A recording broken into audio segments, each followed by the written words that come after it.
kweli. Kama una mawazo ya namna hiyo, ndio ya kwamba kuna jambo umelikatia tamaa, jambo wewe wanakutafutia makaburini na wanajua makaburini kwa sababu ya mitazamo yako. Amina. Unataka kutoka kaburini? Nataka. Badilisha mtazamo wako kwa jina la amini kwamba itakuwa. Amini. Kwa nini ujiwazie mawazo manyonge? Ndio. Maanake wewe unamdharau Yesu kwamba akufufuka. Amina. Yaani kama kuna jambo unasema kwamba hili Yesu wangu najua hataweza kulifanya, ndio wewe Yesu wako yuko kaburini, wakwetu wamefufuka. Kwa jina la Yesu. Kila duniani kila mtu anatembea na Yesu wake. Kuna watu ambao Yesu wetu amefufuka. Maana yake tunaamini anaweza mambo yote. Kuna watu Yesu wao bado marehemu. Amina. Wanaona matatizo yao ni makubwa kuliko uwezo wa Yesu kuwatoa. Yes. Wewe Yesu wako hajafufuka na Pasaka hujasherehekea bado. Amina. Mwambie jirani yako badilisha mtazamo. Badilisha mtazamo. Badilisha mtazamo. Amini kwamba yote yanawezekana. Amini yote yanawezekana. Ni swala la muda tu. Swala la muda tu. Huwezi ukajua kwenye jambo lako leo uko siku ya ngapi? Ya 3. Ya ngapi? Ya 3. Ya ngapi leo? Ya 2, kwamba kesho itakuwa siku ya 3. Na baba mzee Yesu ametufundisha vizuri Jumapili. Amina. Kwamba maombi yote unapoyaanza. Ndio. Sawa. Ukiwa kwenye siku ya kwanza na ya pili, unahisi kama vile Mungu hajasikia. Ni kweli. Lakini akasema siku ya 3 huwa anajitokeza kwa kishindo. Anajibu. Usikatie tamaa jambo ambalo umekuwa ukimtafuta uso wa Yesu kwa ajili yake. Amina. Ipo siku ya 3. Kwa jina la. Sema ipo siku ya 3. Ipo siku ya 3. Simama juu, sema ipo siku ya 3. Ipo siku ya 3. Simama juu, ipo siku ya 3. Ipo siku ya 3. Sema siku ya 3. Siku ya 3. Malaika wa Bwana. Malaika wa Bwana. Ataliviringisha jiwe. Na nitatoka. Kwa kishindo. Kwa kishindo. Kwa kishindo. Kwa kishindo. Kwa kishindo. Kwa kishindo. Sema naita siku ya 3. Naita siku ya 3. Siku iliyotabiriwa. Siku iliyotabiriwa. Siku ya 3. Siku ya 3. Inakuja. Inakuja. Katika maisha yangu. Katika maisha yangu. Siku ya 3. Siku ya 3. Ya kutoka kaburini. Ya kutoka kaburini. Inakuja. Inakuja. Siku ya 3. Siku ya 3. Ninatoka. Ninatoka. Kama Yesu alivyotoka. Yesu wa leo ni mimi. Yesu wa leo ni mimi. Yesu ni wa mimi. Yesu wa leo ni mimi. Yesu wa leo ni mimi. Kama alivyotoka. Na mimi natoka. Na mimi natoka. Simama hivyo hivyo. Amina. Bwana Yesu, kama ulivyosema ya kwamba walivunja ile hekalu, lakini siku ya 3 utalitengeneza upya. Ninaachilia nguvu yako juu ya watu hawa. Yako mambo wamekuwa wakialilia miaka mingi, mengine wameyakatia tamaa, hawaamini kwamba wewe Yesu unaweza. Nguvu zako zinashuka mahali hapa. Funga macho yako. Nguvu zako zinashuka mahali hapa Yesu. Gusa mioyo yao. Fufua lile tumaini lililokufa. Kwa nini wakatie matamaa maisha yao na wewe upo? Kwa jina la Yesu. Pokea nguvu ya ufufuo. Pokea nguvu ya ufufuo. Pokea nguvu ya ufufuo. Pokea nguvu ya ufufuo. Hiyo roho ya mauti iliyokukalia leo tunaing'oa. Tunaing'oa kwa jina la Yesu. Tunaing'oa kwa jina la Yesu. Tunaing'oa kwa jina la Yesu. Tunaing'oa kwa jina la Yesu. Hiyo roho ya mauti. Hiyo roho ya mauti tunaing'oa. Tunaing'oa. Ngoa roho ya mauti. Ngoa roho ya mauti. Inatoka. Roho ya mauti. Sema nafufuka. Dada yule. Kaka yule. Haleluya. Mauti. Yes. Jiwe ondoa. Sasa hivi omba, endelea kuomba. Ondoa mauti. Mauti ya kiroho. Yes. Kwenye uchumi. Yes. Kwenye ndoa. Kwa watoto. Yes. Kwenye kazi. Yes. Kwenye biashara. Yes. Kila mauti. Yes. Inaondoka. Yes. Inaondoka. Yes. Mauti. Yes. Toka. Achia. Sasa hivi. Dada yule. Yes. Kaka yule. Mama yule. Toka. Sasa hivi. Mauti. Na kuamuru maisha yao. Achia sasa. Achia sasa. Mauti. Roho ya mauti. Pambana nayo. Mauti yoyote waliotuma. Yes. Mauti. Yes. Iko nasi. Yes. Imekukamata. Mauti. Yes. Sasa hivi. Amuru. Paza sauti yako. Fungua kinywa. Kataa mama. Kataa dada. Kataa kijana. Mauti. Hata lini ikiwe na nguvu ndani yako. Yes. Mauti. Yes. Haina nguvu. Maisha yetu. Kwenye huduma. Yes. Kwenye karama. Yes. Vipawa. Sasa hivi. Haleluya. Amina. Kazi ni mtumishi wa Mungu. Yes. Hapo sio kwamba tumeomba. Hapo tumekupandia mbegu ya nini? Ya maombi. Utaenda kuendeleza wewe mwenyewe nyumbani. Amina. Msomaji naomba tusomee Ufunuo 1:17-18 na msomaji wa kwanza utaandaa Zaburi 16:10 mpaka 11. Aliyekuwa anafungua Ufunuo. Basi Ufunuo 1:17-18 na utaandaa pia Zaburi 16:10-11. Kitabu cha Ufunuo wa Yohana sura yake ya kwanza mstari wa 17 hadi 18. Amen. Roho Mtakatifu na atufunulie maandiko. Amen. Nami nilipomwona nalianguka miguuni pake. Amen. Kama mtu aliyekufa. Amen. Akaweka mkono wake wa kuume juu yangu. Akisema, usiogope, mimi ni wa kwanza na wa mwisho. Amen. Mstari wa 18. Amen. Na aliye hai, nami nalikuwa nimekufa, na tazama ni hai hata milele na milele. Amen. Nami ninazo funguo za mauti na za kuzimu. Amen. Nukta. Amen. Amen. Amina. Hapa nazungumza habari za nani? Habari za kwangu. Hapa nazungumza habari za nani? Habari za kwangu. Nataka watu wenye ujasiri wanaoamini neno la Mungu ni kwa ajili yao. Wanazungumza habari za nani? Wameandika habari za nani hapa? Sema kwa ujasiri, bwana mashaka. Wamezungumza habari za nani? Kwamba ulikuwa umekufa, lakini sasa hai. Uko hai mpaka lini? Mpaka lini? Milele na milele. Milele na milele. Na kwamba unazo funguo za nini? Mauti na kuzimu. Funguo za mauti na kuzimu ni nini? Ndio zile funguo ambazo wanafungia mambo yako. Walikuwa nazo wao. Wakati wa kufunga walikuwa nazo wao. Mwanaume aliposhuka kuzimu, amezichukua, amekukabidhi. Amekwambia sasa ni maamuzi yako. Amina. Kufungua chochote unachotaka kufungua. Na katika ulimwengu wa roho unafungua kwa jinsi gani? Amina. Ufunguo uko kwenye mdomo wako. Amina. Amina. Amen. Lazima utumie kinywa chako vizuri. Badala ya kulalamika kwa watu kila siku, hali yangu ni mbaya, hali yangu ni tete, mambo yameenda ovyo, nimevurugikiwa. Kinywa hicho ni ufunguo. Ukibadilisha maneno, unafungua vile vitu ulivyokuwa unaambia watu kama vimefungwa. Kwa jina. Amen. Mwambie jirani yako, kuwa makini na ulimi wako. Kuwa makini na ulimi wako. Ulimi wako ni ufunguo. Ulimi wako ni ufunguo. Usipojitambua, utatumia ulimi wako. Ukatumia ulimi wako. Na watesi wako. Kukufungia mambo yako mwenyewe. Watakufungia mambo yako mengi. Wangapi kati yetu tuna tabia kulalamika kwa watu wengine kwamba nimevurugikiwa, mambo yameenda kombo, mambo sio mazuri, hali tete. Wangapi tunapenda kusema neno namna hiyo? Hali tete. Amina. Mambo sio shwari bana, nimefulia, nimeharibikiwa. Leo Yesu akupe ufahamu. Kwa jina la Yesu.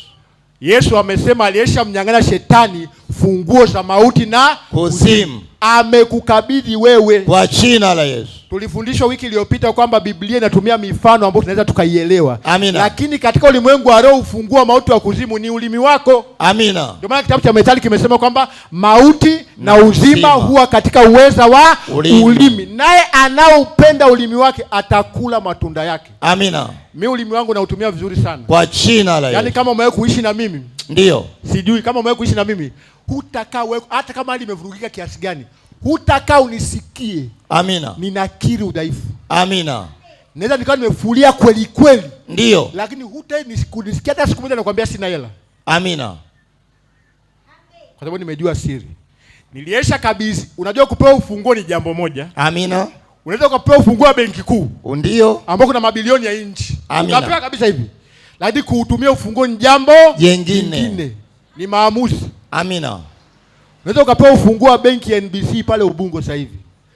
Na ukapewa kibali kabisa chukua chochote unachotaka. Amina. Kupewa ufunguo ni jambo moja. Ndiyo. Maamuzi ya kuutumia ni jambo jingine. Yesu ameshamaliza kazi yake ya kutupa funguo za mauti na kuzimu kuhusu maisha yetu. Amina. Hata tusaidia kutumia. Kwa jina la Yesu. Kutumia ni maamuzi yako wewe na kujiongeza mwenyewe. Amina. Na leo nakutobolea siri. Leo. Ufunguo wa mauti na kuzimu ni ulimi wako mwenyewe. Amina. Badilisha usemi wako juu ya maisha yako. Badilisha. Huu ujumbe uje kwa wazazi. Ndio. Kuna mtego mbaya sana shetani wanatutegea wazazi. Mbaya sana. Unajua mtoto wako kwa sababu ya utoto, Biblia imesema kwamba ujinga umefungwa katika moyo wa mtoto. Sawa? Ujinga, yani Mungu mwenyewe ameumba ameweka ujinga. Amina. Kwa mtoto mambo anayofanya yanatokana na ujinga wa uumbaji huko ndani yake. Amina. Sasa kuna namna ambao unajua kwenye kichwa chake kila mzazi ana picha ya jinsi anavyotamani mtoto wake awe. Amina. Na kwa bahati nzuri ama mbaya tunaathiriwa sana na muonekano wa watoto wa wengine. Yaani kuna wazazi wengine wanatamani watoto wao wawe kama watoto wa mtu mwingine. Amina, ni kweli. Sasa anapoenda kidogo tofauti na ile picha iliyoko kwenye kichwa chako, tunashawishika kirahisi sana kutamka maneno magumu kwa watoto. Maneno ni kweli. Mtoto wako anaweza akakukasirisha, lakini huo uchungu usiwe mtego wa shetani kwenye moyo wako kumtamkia. Anaweza akaa ndio amefanya jambo la kijinga, lakini usimtamkie kwamba wewe ni mjinga, unaendelea kumsimika na kumuumba awe hivyo. Amina. Asa wewe huku unaomba Bwana Yesu, wasaidie watoto wangu wawe wazuri, wawe na akili. Mungu anajibu maombi, anakupa ufunguo ulimi wako. Amina. Wakati wakaenda kuwafungulia wawe na akili, wewe unafunga. Mjinga wewe. Amina. Utamlaumu Yesu kwamba ajibu maombi. Ni kweli. Mungu hakufanyii kitu ulichomuomba, anakupa uwezo wa kupata ulichomuomba. Ndio maana kwenye Kumbukumbu la Torati Biblia inasema kwamba utamkumbuka Bwana Mungu wako kwa kuwa ndiye akupaye nguvu za kupata utajiri. Mungu hakupi utajiri, anakupa nguvu. Amina. Na nguvu ya kufunguliwa kwako na watoto wako ni mdomo wako wewe mwenyewe. Sasa unaomba abarikiwe, unapewa uwezo wa kubariki, unautumia ule uwezo kulaani. Amina. Somo la wiki iliyopita la Balaam na Balaki, kwani ilikuwa ni nini? Kwani Balaam nani yule nabii alitakiwa akawalaani Waisraeli kwa kutumia nini? Kwa kutumia mikono? Mdomo wake. Kwenye mdomo huu mmoja, amina, zinatoka baraka na laana. Ndi kweli. Kwenye mdomo huu mmoja zinatoka mafanikio yako na kufungua kwako. Amina. Ufunguo wa kifo na mauti ni ulimi wako. Ni kweli. Hata kama Yesu hajakupa ulimi, basi amekunyima ufunguo wa kifo na mauti. Amina. Ila kama amekupa, ufunguo ndio huo. Amina. Usije ukatafanya maombi ya kutafuta ufunuo mwingine. Ufunguo ni ulimi wako wewe mwenyewe. Tuko pamoja jamani? Tunakuelewa. Wangapi wanataka kuwa na maisha bora ya baadaye? Tupo. Wangapi wanataka watoto wao wawe wazuri baadaye? Tupo. Wangapi wanataka ndoa yao iwe nzuri baadaye? Tupo. Mwambie jirani yako, jirani, hayo yote ufunguo unao. Ufunguo unao. Huo ulimi wako. Huo ulimi wako. Badilisha ukiri wako. Badilisha ukiri wako. Badilisha ukiri wako. Badilisha kukiri kwako. Huo ndio ufunguo. Huo ndio ufunguo. Ni elimu ambayo unaweza ukaipuuza ukasema huyu anaongea nini na yeye. Amina. Na mizimu ikakusaidia kupuuza zaidi. Ndio. Na ukaitapika ukaiacha hapa hapa. Amina. Lakini ukweli wa neno la Mungu hautabadilika, ukubali ukatae. Amen. Amina. Amesema kwamba nilikuwa nimekufa lakini sasa ni hai. Huu ni unabii juu ya karama zako, juu ya kila kitu. Amina. Kuna watu mko hapa kuna roho inakuambiaga kila siku kwamba kuna jambo zamani ulikuwa unalifanya vizuri mno, likaja likavurugika hapa katikati. Sasa hivi akili yako inakuambia kwamba ningekuwa kama zamani, ningeweza kama zamani, mpaka imefika mahali umelifuta kwenye ufahamu wako kwamba sasa hivi siwezi tena. Wangapi hali kama ishawahi kuwakuta katika maisha? Yaani kuna jambo ulifanya vizuri, yani ukijiangalia ulipokuwa zamani, hata maisha yako labda ya kiroho ukijiangalia, nilipokuwa zamani nilikuwa najua kuomba mimi, ama nilikuwa naamka naomba, nafanya kazi za Yesu. Labda kwenye elimu unajikumbuka ulipokuwa labda form 2 ulikuwa uko vizuri, sasa uko form 4 unaona mambo yamebadilika. Ama kwenye biashara, labda kuna biashara fulani uliifanya ikachanganya vizuri, kila siku unajiangalia, ningekuwa kama zamani. Wangapi hiyo sauti ya ningekuwa kama zamani nishazungumza nao kama zamani ilikuwa vizuri? Tupo. Nataka nikwambie kitu kimoja. Ndio. Hakuna kitu ambacho Mungu anapanda ndani ya mtu ambacho kinakufa. Amina. Kinachofanywa shetani ni mpuuzi na ni mjinga sana. Anatumia mawazo yako mwenyewe ndio kukufanya uamini kwamba kile kitu kimetoka akipo. Amina. Huo ni uongo mkubwa sana. Naongea na wewe, sio kwamba ninatunga vitu. Hilo jambo lishanitokea mimi nilipozinduka na kutambua, kwa sababu Biblia imesema kwamba wito na karama za Mungu hazina majuto. Mungu akiweka kitu ndani yako hakiwezi kufa. Amina. Amen. Amina. Huo ni uongo wa shetani. Ni kweli. Ijapokuwa utakuwa na vita sana kubadilisha mawazo, lakini ni uongo. Amina. Hakuna kitu cha Mungu ndani yako kilichokufa. Hakuna. Anachoweza shetani tu ni kukipaka matope kwa nje ili kionekane kibaya. Amina. Lakini ukibadilisha mtazamo wako, ukabadilisha ukiri wako, ndio ukaa ni mtu wa kusoma neno la Mungu kila siku, amina, ibada kila siku, ndio kile kitu kiko pale pale, na tena utukufu wa hicho kitu wa mwisho utakuwa mkubwa kuliko wa kwanza. Kuna watu mlikuwa mna vipaji zamani, unaamini kwamba umekipoteza, hakijapotea. Mimi nataka nikuulize kitu kimoja. Ndio. Kuna mastaa wa mpira walicheza mpira zamani kama kina Ronaldo wale wa zamani. Amina. Hivi unafikiri ule mtu leo mpira umepotea kwenye mguu wake? Bado huko miguuni. Na siku hizi wana mechi moja mbalimbali wanawaleta wale watu wakale, wanacheza tena. Ndio. Yani unajua taaluma haimpotei mtu. Mtu akiacha kuwa ni engineer, hata yeye mzee wa miaka 80 ile taaluma haipotei. Shetani asikudanganye kwamba kuna uwezo ulikuwa nao zamani, siku hizi hauna, upo pale pale. Nataka tuinuke tutumie hili neno. Kwa jina la Yesu. Kwambie kwamba nilikuwa nimekufa lakini sasa ni hai. Ili tufufue vile vitu vilivyokuwa ndani yetu ambao shetani alitudanganya kwamba vimekufa.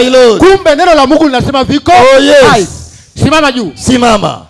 Sema imeandikwa. Imeandikwa. Nilikuwa nimekufa. Lakini sasa ni hai. Niko hai. Hata milele na milele. Karama yangu. Nilidanganywa kwamba imekufa. Kumbe iko hai. Sema ninafufua. Kila kipawa. Kila karama. Kila uwezo. Kila ubunifu. Sasa wewe mwenyewe kwa maneno yako, hebu tamka vile vitu ulivyodanganyika kwamba vimekufa. Tangaza kwamba viko hai. Kwa jina la Bwana wa Kristo, karibu tuongoze. Tamka. Sema Bwana Yesu. Bwana Yesu, kwenye ibada hii jioni ya leo, Bwana Yesu, ninafufua vitu vyote vilivyokuwa vimelala, vilivyozimia. Leo ninafufua. Leo naviuisha. Hayauisha sasa kwa maombi yako, kwa midomo yako, mambo yako yanauishwa. Uisha sasa, hayajafa, hayajazimia, uisha huo uchumi, kipato, biashara, kazi yako, ufahamu, akili, uelewa kwa watoto. Uisha sasa mambo yote kwenye ndoa yako umeikatia tamaa. Uisha sasa huo upendo uliokuwa umepoa, huo upendo uliolala kwa mume.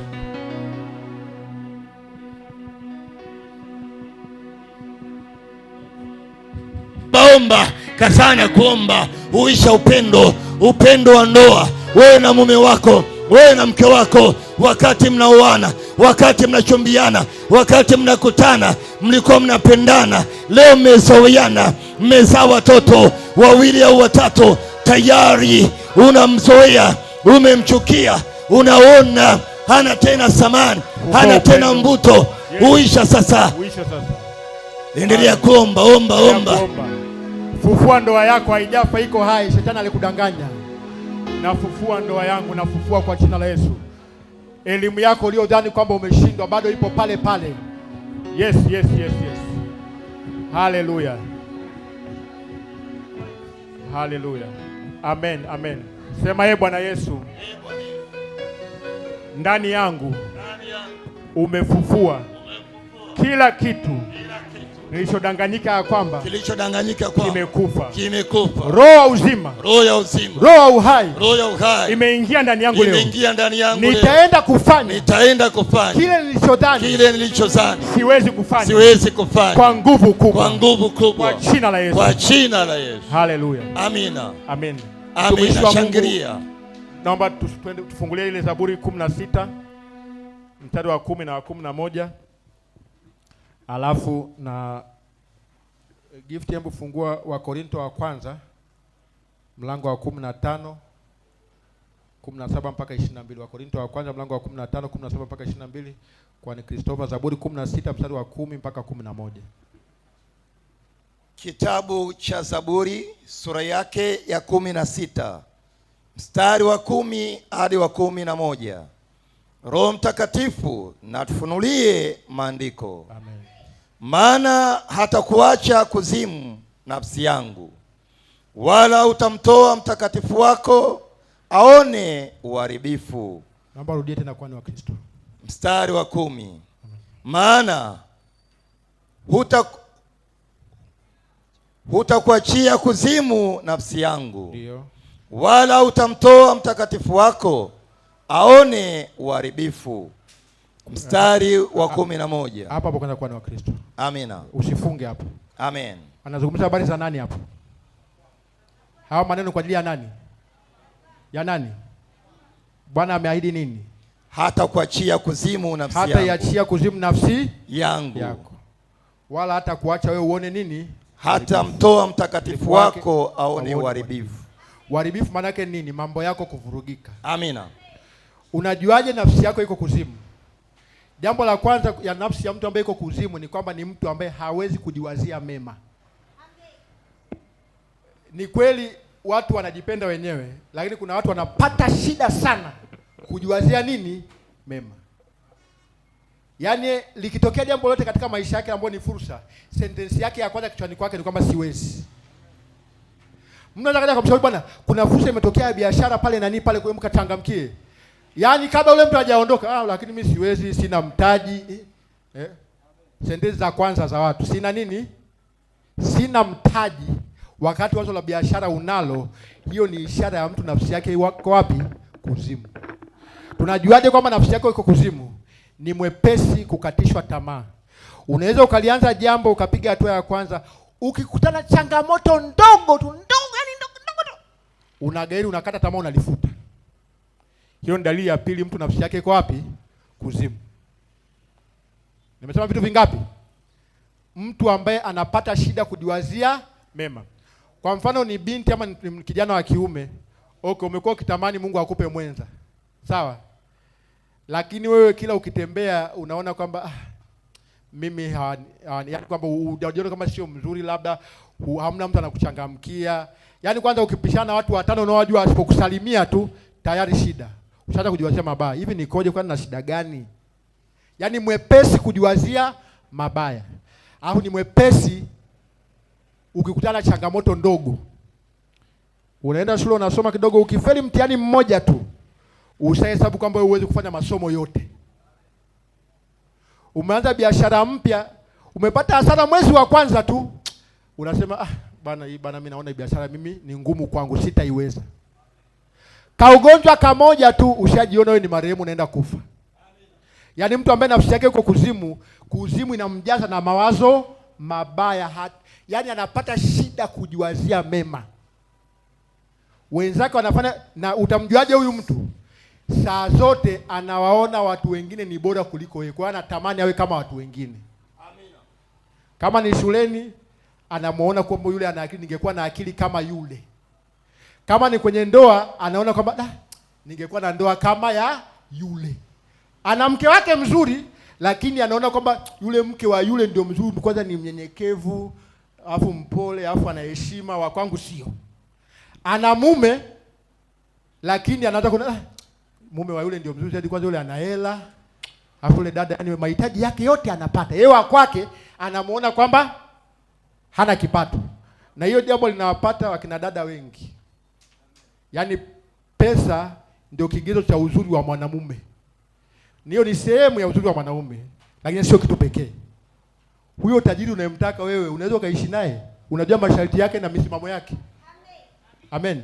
Amina. Sasa nafsi yako iko kuzimu. Amina. Utajuaje? Ndio. Ukiambiwa habari za kwamba wewe umtumikie Yesu unajiona huwezi. Ni kweli.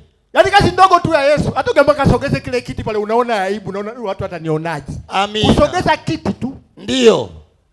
Unaambiwa wewe hebu changamka mtumikie Yesu, basi jitoe kwa ajili ya kazi za Bwana Yesu, unajihesabu kwamba wewe una upako. Amina. Yaani unajiona kwamba nguvu ya Mungu wewe una. Ndio. Kuna siku ndio akwambie sasa wewe kesho ndio unasimama pale utatoa neno. Yaani utaanza kulalamika kwa kuani. Lakini mimi unajua nimeokoka juzi tu. Yaani maneno mengi ya kuonyesha kwamba hujiamini. Amina. Mtu ambaye ni mgumu kujiamini ndio nafsi yake iko wapi? Kuzimu. Leo Yesu amesema kwa jina la Yesu, hata iacha nafsi ya kuhani wa Kristo yoyote kuzimu, kwa jina la Yesu, kuzimu. Na hiyo ndio kazi ya wachawi, kuipeleka nafsi yako kuzimu.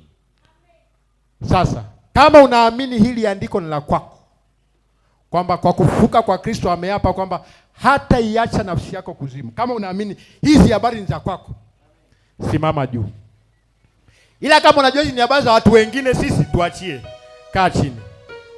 Kama unaamini kwamba leo Yesu amesema kwamba hayo mambo niliyozungumza kama mojawapo linakuhusu, simama. Mwepesi kukata tamaa, ndio. Kujiamini, ndio. Mgumu kujiwazia mema, ndio. Unatamani maisha mazuri lakini kuyaumba kwenye akili yako utaki. Amina. Unatamani nyumba nzuri lakini hata kuiumba picha kwenye kichwa chako unajiona kwamba utakuwa ni kibanda cha vyumba viwili. Amina. Unapenda vitu vizuri, ndio, lakini kuvijengea picha kwenye mwanzo wako. Amina. Unaona kama mimi sistahili. Ni kweli.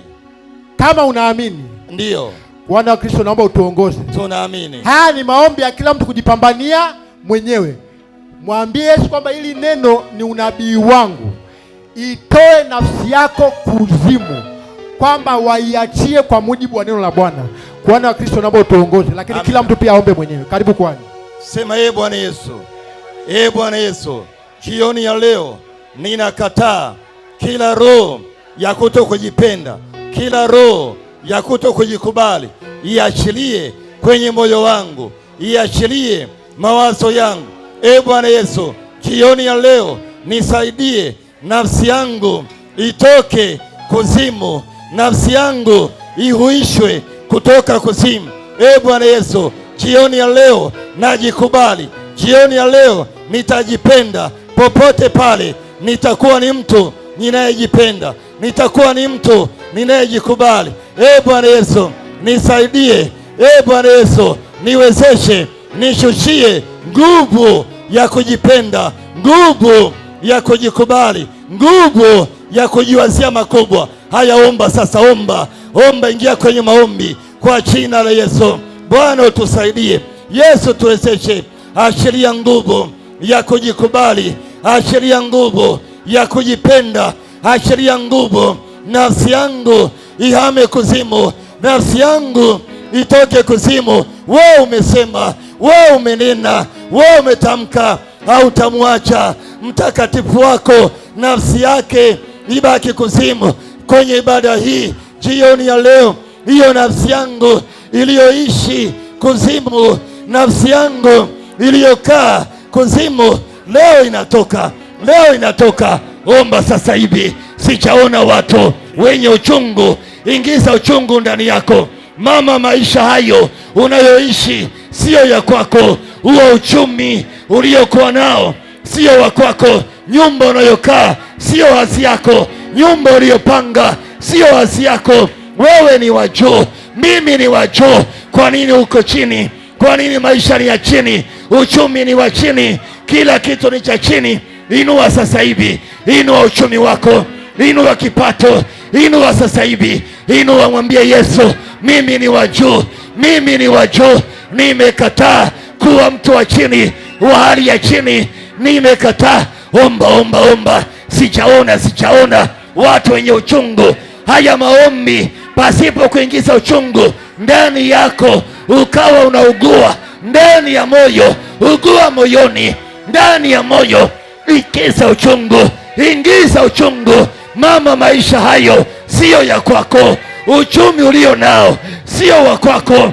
Mwambie Yesu, mwambie Yesu, tamka neno, mwambie Yesu, mimi ni wa juu, mimi ni wa juu, maisha yangu ni ya juu, uchumi wangu ni wa juu.